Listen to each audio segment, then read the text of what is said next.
Hi, it's Sitchling. This video is going to be a bit different from the last, a lot more low-key and rambling. If you're new here, I actually started this channel almost 3 years ago. Back then, it was the pandemic.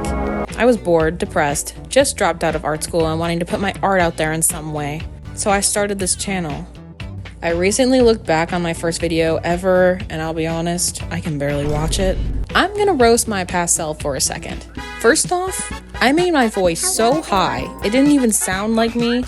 Second, it seemed way too jolly. I don't know. That's not my personality whatsoever.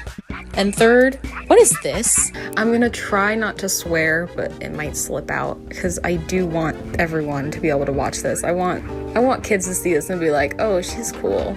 Huh? I would like to retract on that earlier statement, please. Thank you. I don't like kids. Anyways, back then my voiceover slowly evolved as I got more comfortable. And that's the period where I am now again. I'm still getting back into the groove of things and finding a balance in my voiceovers of what feels natural, while also not going completely off the rails and forgetting what I was talking about.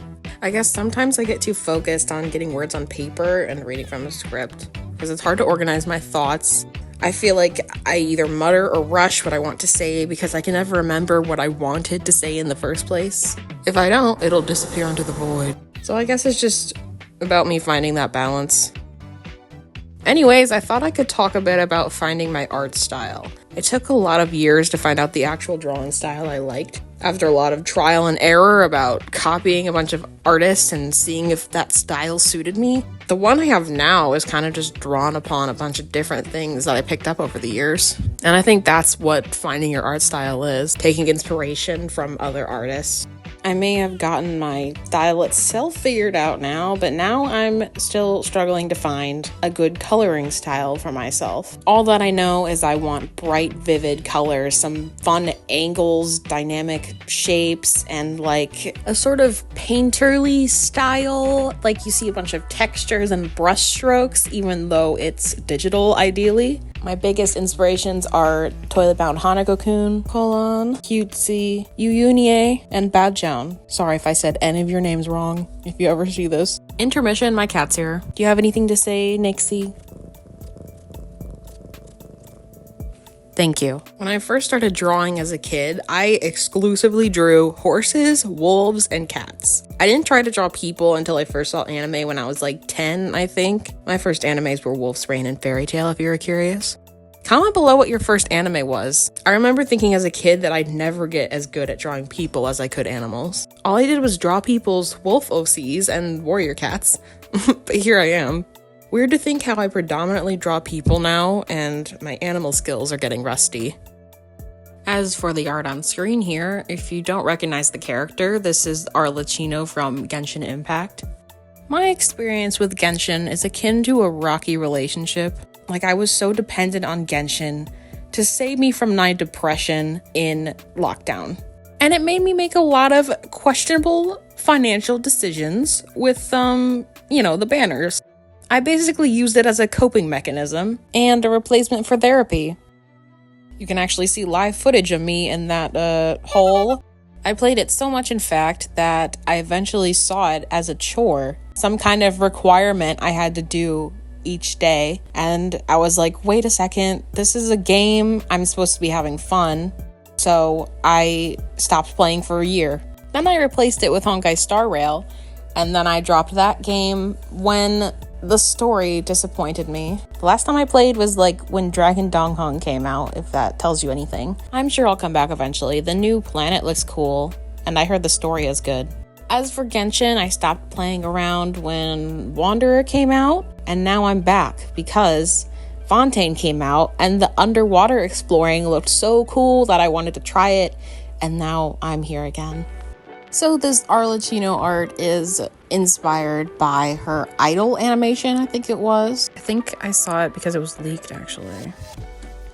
I don't know, I have no control over what I see. Sometimes my For You page just shows me things that I didn't want. But when I saw Arlecchino sitting on a throne, throwing around a scythe, father indeed. Who boy? Who I end up choosing to make fan art of is like so random though, because I love so many characters. And most of the time, here's what happens. I watch a movie, a show, an anime, I play a game. I get obsessed with the characters. I get inspired to draw something with them. I pull a bunch of inspiration images. I try to sketch what I want, but then it doesn't translate. And then by the time I want to try again, then I no longer have that motivation. So honestly, any fan art you see is just me having the motivation to finish it. I feel like the whole coloring of this was just me trying to figure out what I actually wanted to do. I tried a bunch of layer modes like multiply, overlay, color burns, but like I honestly just like this stage more than the end product somehow. I don't know if it's because I maybe rendered too much in the end, but like this sketchiness is like kind of what I want for the end product.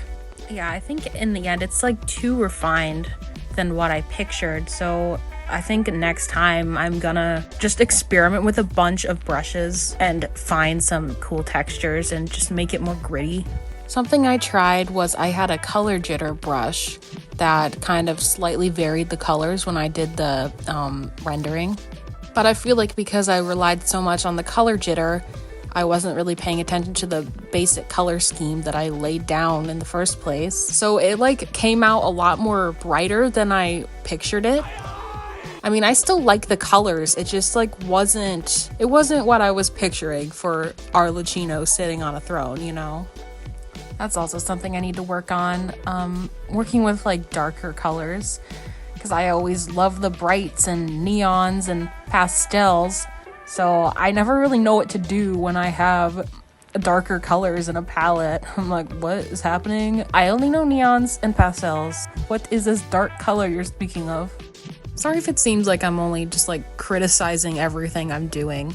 It's just annoying to me that I never accomplish what I initially set out to do. I'm still like kind of proud of myself for being able to finish a fan art for once, but I feel like this is like a little reminder to myself that, hello, you can experiment, you can do more things, you can look at references, you dummy, and not everything you do has to be a big thing. Like overall, you still like it. You just have maybe a bit too much expectation in your head beyond your abilities. Such is the curse of a visual thinker. And a comforting thought that I tell myself is that I will always be improving on my art, and eventually I will have the abilities to do what I picture in my mind. I mean, that's what redraws are for, right? And that's about all I pretty much wanted to talk about in this video, and I think the speed paint is wrapping up now.